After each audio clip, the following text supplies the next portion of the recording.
આણંદના વ્યાયામશાળા પાસે આવેલ તળાવ ખાતે નવીન રેસ્ક્યુના સાધનોનું ડેમોન્સ્ટ્રેશન યોજાયું। આજરોજ 8 ઓગસ્ટના સાંજના 4:30 કલાકે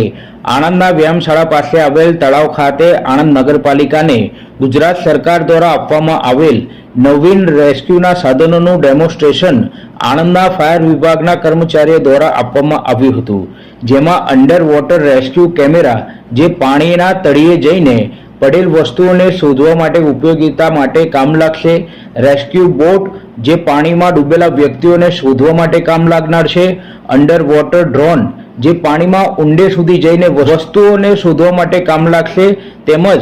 HDPE રેસ્ક્યુ બોટ જે પૂર કે નદીમાં ફસાયેલ 10 જેટલા લોકોનું રેસ્ક્યુ કરવાની ક્ષમતા સાથે